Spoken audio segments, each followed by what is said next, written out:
Hello, and welcome to the Naked Review.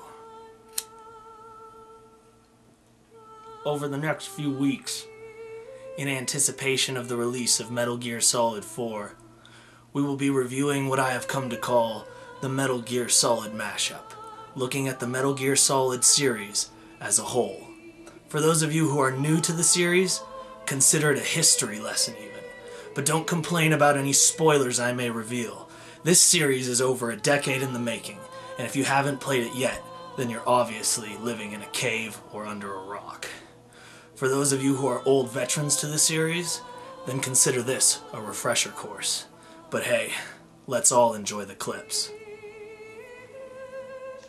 The events of this game take place in the year 2005. The Soviet Union had collapsed just under 2 decades ago. Meanwhile, an American hero is attempting to enjoy his retirement, living in Alaska as a dog musher. But plans don't always go the way you want them to, and terrorist groups won't leave the world to live in peace. Fearing a world where soldiers will have little value in the present day, a group of Foxhound Special Forces soldiers collaborate under the leadership of Liquid Snake and pull off a coup d'etat on the remaining forces at the Shadow Moses nuclear disposal facility along the Fox Archipelago in Alaska. Thus, the call is put out to Solid Snake to come in and take down his old unit while saving the world from the threat of nuclear war once again. And so it will be, a one-man sneaking mission. Weapons and equipment are OSP, that's on-site procurement. You'll be going in almost naked, aside from your sneaking suit, codec, and ultra-handy Soliton radar. But this secret US military base has lots of items to secure and use. Literally everything from perfumed handkerchiefs and ketchup bottles to Stinger missiles, each will help you in a painfully obvious or mind-bogglingly hard-to-find sort of use, such as using the ketchup bottle to appear wounded. The main objective in Metal Gear Solid was and remains to be stealthy and be unseen, so I mainly find myself using the suppressed SOCOM to take guys out. In earlier Metal Gear games, the camera has been stuck in a top-down 2D view, and for the most part that hasn't changed. But by using the PlayStation's processing power, the Konami team was able to unhinge the camera and let the player look through Snake's eyes, both for the first time in the series' history. Unhinging the camera allowed players to back up against objects or against corners and see over or around them, allowing Snake to watch patrolling guards or security cameras without putting himself in the line of vision. This also allowed areas in the game to be much larger than in previous editions, as this was by far Snake's longest mission, even if it was his least geographically diverse, all taking place within a single military installation. Once you arrived at Shadow Moses, Colonel Campbell introduced you to the rest of the operations team. Mei Ling, the technology expert, Naomi, the mission's medical advisor, Natasha Romanenkov, the nuclear weapons analyst.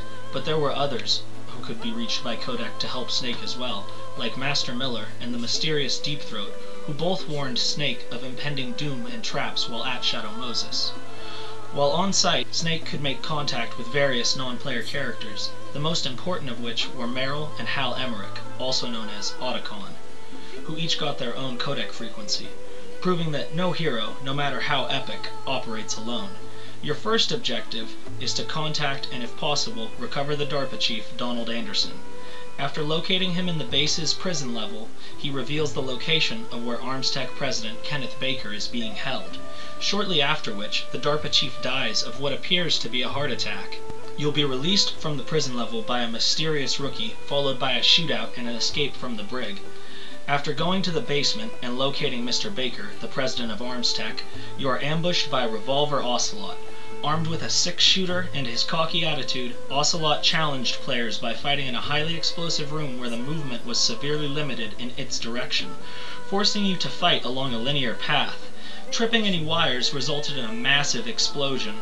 After the fight with Ocelot, a mysterious ninja appears and claims the gunfighter's hand, as well as freeing Baker before quickly vanishing. After the fight with Ocelot, President Baker explains to Snake exactly what Metal Gear Rex was designed as, a nuclear-equipped bipedal mech that uses a railgun as its main firing mechanism. Not being reliant on missile technology or propellant allows the weapon to bypass many international treaties.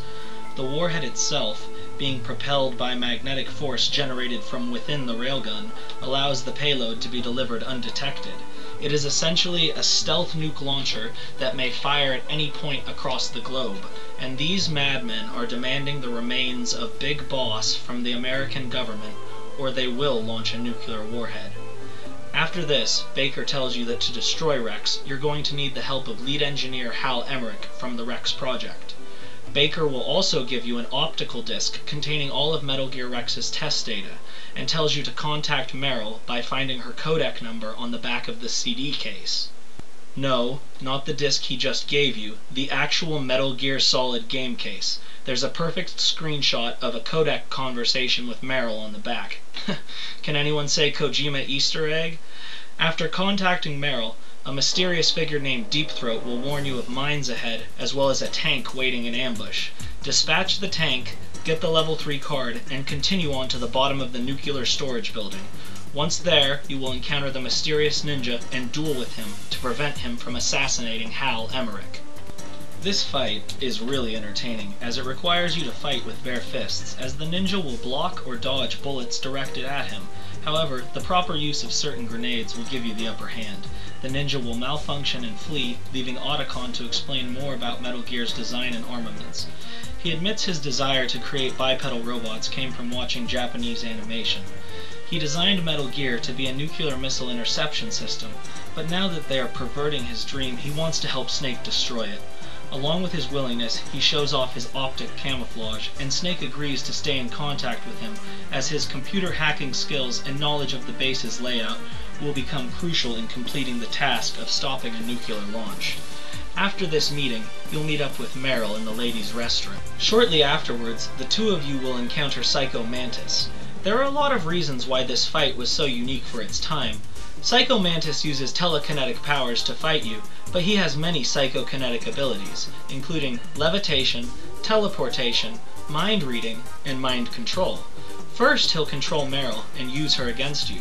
When that fails, he will attempt to intimidate you with a display of his power, first by delving into your mind and evaluating your mission's progress. Then he'll read your memory card and see if you play other Konami games. At the time this game was released, the DualShock controller for PlayStation was new. As such, Psycho Mantis will order you to place the controller on the ground, so that he may move it with the power of his mind. This scene is a great example of an original villain that does a great job of entertaining the player as well as challenging them. In the fight against